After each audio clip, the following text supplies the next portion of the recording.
বন্ধুরা, আজকে একটা নতুন গল্প নিয়ে আসলাম তোমাদের মাঝে। এটা সত্য এবং বাস্তব জীবনের ঘটনা। শেষ পর্যন্ত শোনার অনুরোধ রইল।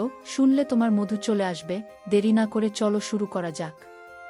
গভীর রাতে ঘুমের মধ্যে আমি অনুভব করলাম আমার ছোট্ট বোন আমার সাথে কেমন জানি অদ্ভুত আচরণ করছে। তখন আমি ঘুমে বিভোর। আমি ভাবছি হয়তো আমি স্বপ্ন দেখছি। কিছুক্ষণ পর তার ওই আচরণের ফলে আমার ঘুম ভেঙে যায়। তখন আমি দেখতে পেলাম আমার ছোট বোন আমার সাথে এক ধরনের বাজিমাত করতে শুরু করেছে। আমি তো তার এইসব দেখে পরে অবাক।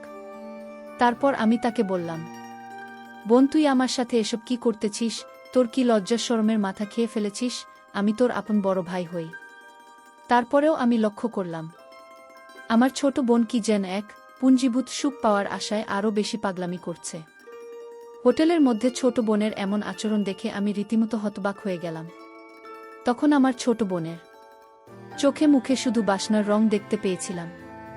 আমি শত না করার পরেও সে কোনোভাবে আমার বাধা মানছিল না। আমার ছোট বোন হয়েও সে কি যেন এক বিশেষ সুখের আশায় আমাকে একটা সুযোগ ধাক্কা মেরে ফেলে দিয়ে ও আমার সাথে যা করল তা শুনলে বন্ধুরা তোমাদের মাথা ঘুরে যাবে। বন্ধুরা, গল্পটি অনেক অনেক ইন্টারেস্টিং। গল্পটি শোনার জন্য তোমাদের সকলের প্রতি আমার বিশেষ অনুরোধ রইল।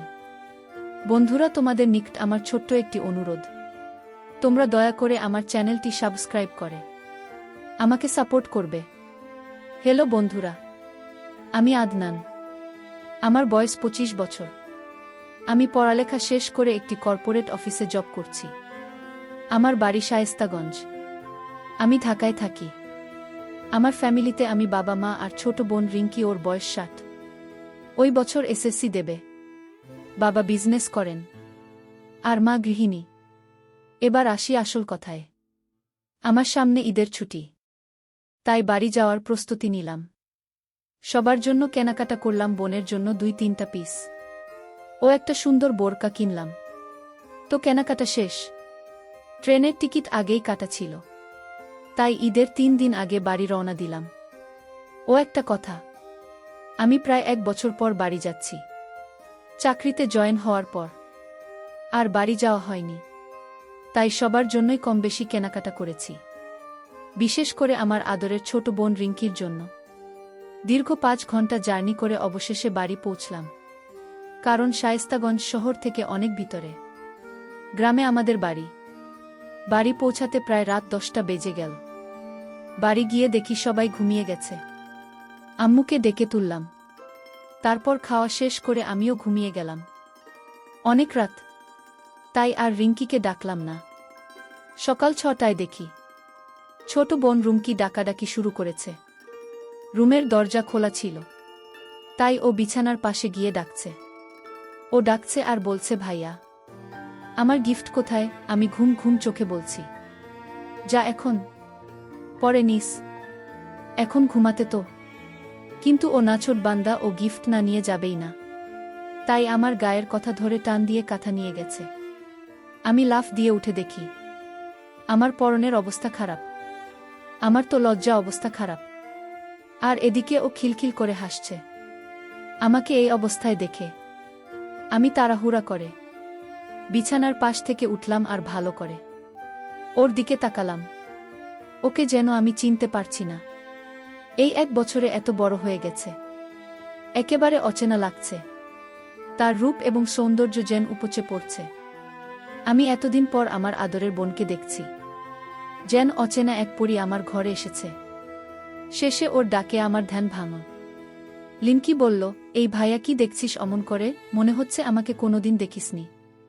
আমি বললাম, ও হ্যাঁ, আসলে তুই তো অনেক বড় হয়ে গেছিস, তোকে তো চিনতেই পারছি না। লিনকি বলল, ভাইয়া, তুই আমাকে পরে মন ভরে দেখিস। আগে আমার জন্য কি এনেছিস তা বের কর। আমি বললাম, ওহ দিচ্ছি দাদা। এই বলে আলমারি থেকে ওর জামা আর বট কাটা ওকে দিলাম। ও তো মহা খুশি। খুশিতে আমাকে এক অদ্ভুতভাবে ধরল। ওর এই অদ্ভুতভাবে ধরাতে আমার অবস্থা খুব খারাপ হতে লাগল। কিছুক্ষণ পরে বাথরুমে গিয়ে ফ্রেশ হলাম। বাথরুম থেকে বের হয়ে সকালের নাস্তা করলাম। নাস্তা করে রুমে বসে মোবাইলে গেম খেলছিলাম এমন সময় রিঙ্কি এসে বলল, ভাইজাগে আমাকে নিয়ে চা বাগানে ঘুরতে যেতে হবে। আমি বললাম ওকে যাব। তারপর ঈদের আগের 2 দিন আমরা ভাই বোন মিলে অনেকক্ষণ শুটিং করলাম। ঈদের দিন আমরা ভাই বোন মিলে ঘুরতে বের হলাম। লিনকি বলল, অনেক দিন জাফলং যাওয়া হয়নি, চল আমরা জাফলং যাই। আমি বললাম, যাচ্ছিলাম তো অনেক দূর, আমরা একদিনে ফিরে আসতে পারবো না। রিঙ্কি বলল, আমি জানি না, আমাকে নিয়ে যেতে হবে ভাইয়া। কিভাবে নিয়ে যাবে আমি জানি না, দরকার হলে ওখানে হোটেলে 1 রাত থাকব। সমস্যা কি, আমরা তো আপন ভাই বোনই। প্লিজ ভাইয়া, তুমি না করো না। আমি বললাম, আচ্ছা আম্মুকে বল, যদি যেতে দিই তাহলে চল। আমার ছোট বোন রুমকি অনেক চালাক, সে কৌশলে আম্মুকে ম্যানেজ করে ফেল। তারপরের দিন আমরা ভাই বোন মিলে বেরিয়ে পড়লাম জাফলং এর উদ্দেশ্যে। যেতে যেতে দুপুর হয়ে গেল। ওখানে গিয়ে আগে থাকার ব্যবস্থা করতে হবে, যেহেতু গিয়ে ওখান থেকে দিনে দিনে আসা যাবে না। আমরা দুজনে মিলে হোটেল খুঁজতে লাগলাম।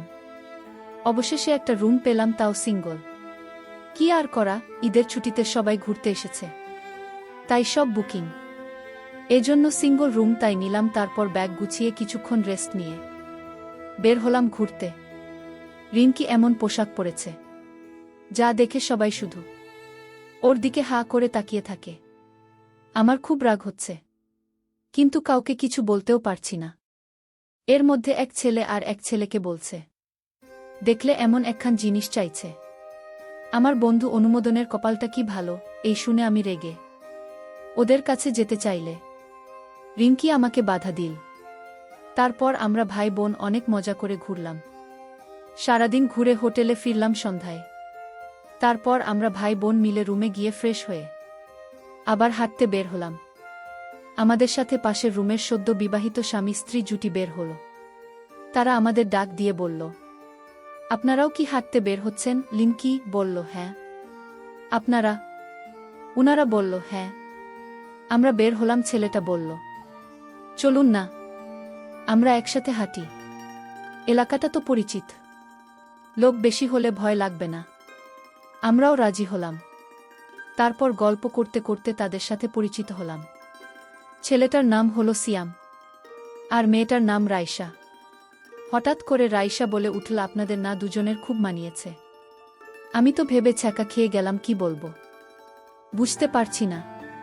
তখন লিঙ্কি বলল, আপনাদের খুব মানিয়েছে, গত মাস হয়েছে আপনাদের বিয়ে হয়েছে।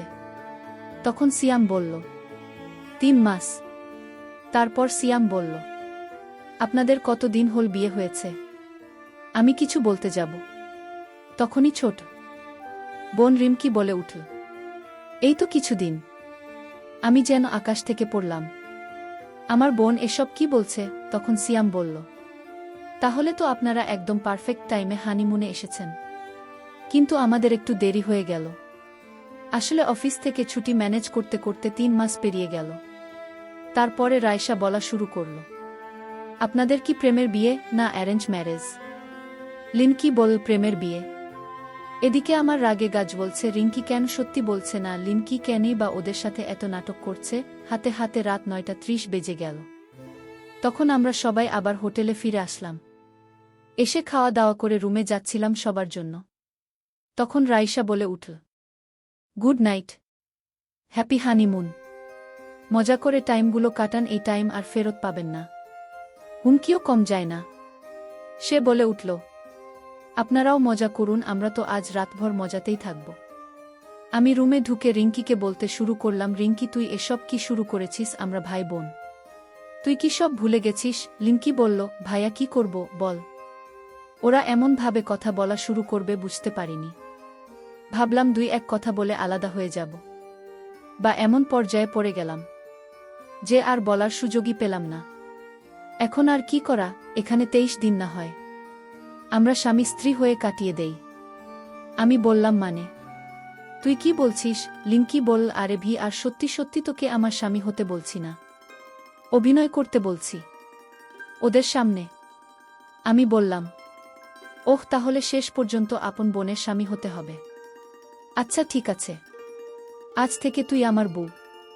লিনকি বলল, ছি ভাই যা। তুই কি বলছিস? আমি অভিনয় করতে বলছি, বাস্তবে হতে বলিনি। আমি বললাম, ওই আর কি, ঠিক আছে, অনেক রাত হয়েছে, এখন ঘুমা। কালকে অভিনয় করব। তারপর আমরা ভাই বোন ঘুমিয়ে গেলাম। গভীর রাতে ঘুমের মধ্যে আমি অনুভব করলাম আমার ছোট্ট বোন আমার সাথে কেমন জানি অদ্ভুত আচরণ করছে। তখন আমি ঘুমে বিভোর। আমি ভাবছি, হয়তো আমি স্বপ্ন দেখছি। কিছুক্ষণ পর তার ওই আচরণের ফলে আমার ঘুম ভেঙে যায়। তখন আমি দেখতে পেলাম আমার ছোট বোন আমার সাথে এক ধরনের বাজিমাত করতে শুরু করেছে। আমি তো তার এইসব দেখে পরে অবাক। তারপর আমি তাকে বললাম, বোন, তুই আমার সাথে এসব কি করতেছিস? তোর কি লজ্জা শরমের মাথা খেয়ে ফেলেছিস? আমি তোর আপন বড় ভাই হই। তারপরেও আমি লক্ষ্য করলাম আমার ছোট বোন কি যেন এক পুঞ্জীভূত সুখ পাওয়ার আশায় আরও বেশি পাগলামি করছে। হোটেলের মধ্যে ছোট বোনের এমন আচরণ দেখে আমি রীতিমতো হতবাক হয়ে গেলাম। তখন আমার ছোট বোনের চোখে মুখে শুধু বাসনার রং দেখতে পেয়েছিলাম। আমি শত না করার পরেও সে কোনোভাবে আমার বাধা মানছিল না। আমার ছোট বোন হয়েও সে কি যেন এক বিশেষ সুখের আশায় আমাকে একটা সুযোগ ধাক্কা মেরে ফেলে দিল। তারপর সে যেন একেবারে পাগল, মানে একেবারে উন্মাদ হয়ে গেল। আমার ছোট বোনের যে এত কৌশল তা আমি জানতাম। 10 মিনিটের মাথায় আমার ঘুমন্ত আর নিস্তেজ অবস্থায় তাকে এমন করে দিল। আমার কাছে মনে হলো যেন আমি আর কোনোভাবে থাকতে পারছি না। তার অসম্ভব কৌশলের জাদু পেয়ে আমি তো প্রায় উন্মাদ হয়ে গেছি। শেষমেশ আমার এমন অবস্থা হল, তখন আমি বন্ধুরা সেই বিষয়টা আর ভাবার কোনো সুযোগ পেলাম না যে কে ভাই কে বোন। তখন শুধু মনের মধ্যে একটাই আকাঙ্ক্ষা, পাশে থাকা মেয়েটিকে আপন করে পাওয়ার। কিন্তু মেয়েটি যে আমার আপন বোন তা আমার মাথায় নেই। এই সময় বন্ধুরা এমন অবস্থা হয়, তখন কোনো কিছু বোঝার অবস্থা থাকে না। আমারও ঠিক সেই রকমই হয়েছিল। আমার কাছে মনে হয়েছিল যে আমি মোমো আর আমার পাশে যান। আগুন জ্বালিয়ে রাখা হয়েছে, সেই আগুনের তাপে আমার সমস্ত কিছু গলে ছিন্নভিন্ন হয়ে যাচ্ছে। বারবার কেঁপে উঠছে আমার গা। আমিও তখন অজানা কোনো সুখের আশায় আমার ছোট বোনের সাথে তাল দিতে শুরু করলাম। সে আমার তাল পেয়ে মনে করল তার হাতে স্বর্গ এসে ধরা দিয়েছে। তখন আমি অনুভব করলাম যা হবার হবে। এখন যে কঠিন সময় আমার কাছে এসেছে তার মোকাবেলা আমাকে করতে হবে। ছোট বোনের কাছে কোনো কিছুতেই আমাকে পরাজিত হতে দেওয়া যাবে না। তারপর আমি চরমভাবে নেমে গেলাম। যদিও আমার ছোট বোন আমার চাইতে আরও 1 বছরের ছোট, প্রথম আমি ভাবছি হয়তো সে আমার সাথে কুলিয়ে উঠতে পারবে না। তারপর আমি যা দেখলাম তাতে তো আমি পুরোই অবাক। প্রায় 2 থেকে 2.5 ঘন্টা একনাগাড়ে প্রদর্শন করার ফলেও সে বিন্দু পরিমাণ ক্লান্ত হয় নাই।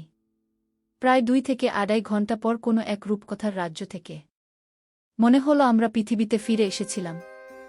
বন্ধুরা, তারপরেও সেখানে আরও 2 দিন থেকেছিলাম। আর সেই 2 দিনেও আমার ছোট বোনের সাথে আমার এই রকমই হয়েছিল। বন্ধুরা, ঘটনাটি আমার অতীতের একটি অপ্রত্যাশিত ঘটনা, যা হয়তো তোমরা বিশ্বাস করবে না, তারপরেও সত্যিই তাই। বন্ধুরা, পৃথিবীতে হয়তো এরকম কিছু ঘটনা ঘটে যা কখনো বিশ্বাসের অযোগ্য বলে মনে হয়, তারপরে ওই সমস্ত ঘটনা বাস্তব। আমার ক্ষেত্রেও ঠিক তেমনি হয়েছিল। পরিশেষে আমি তোমাদেরকে বলবো, বন্ধুরা, যখন কোনো ছেলে অথবা মেয়ে সাবালক হয় তখন প্রত্যেকটা মানুষ, মানে ভাই হোক, বোন হোক বা বাহক বা অন্য যে কেউ হোক, তাদের সকলের স্বাধীনতা থাকা প্রয়োজন। একসাথে বসবাস করা, একসাথে থাকা, সব কিছু থেকে পৃথক থাকাই উচিত। এতে করে মানুষের চাহিদা কম থাকবে। তাহলে হয়তো এরকম ধরনের নিষিদ্ধ দুর্ঘটনা আমাদের সমাজে কম হবে। আর সবচেয়ে বড় কথা হচ্ছে, আমাদের সমাজে যে সমস্ত লোকেদের এরকম ধরনের মন মানসিকতা, তাদের প্রত্যেকেরই চরিত্রটা সংস্কার করা প্রয়োজন। বন্ধুরা, আজকে এই পর্যন্তই। আবারও আসব তোমাদের মধ্যে নতুন কোনো গল্প নিয়ে। গল্পটি যদি তোমাদের ভালো লাগে তাহলে একটি লাইক দাও। প্রতিদিন আমি তোমাদেরকে এরকম ইন্টারেস্টিং একটা করে নতুন গল্প উপহার দিব। তাই তোমাদেরকে অনুরোধ করে বলছি, তোমরা যদি এরকম ধরনের ইন্টারেস্টিং গল্প পেতে চাও তাহলে দয়া করে আমার চ্যানেলটিকে সাবস্ক্রাইব করো। অবশেষে তোমাদের সকলের সুস্বাস্থ্য কামনা করি। ভিডিওটি দেখার জন্য তোমাদের সকলকে অসংখ্য ধন্যবাদ।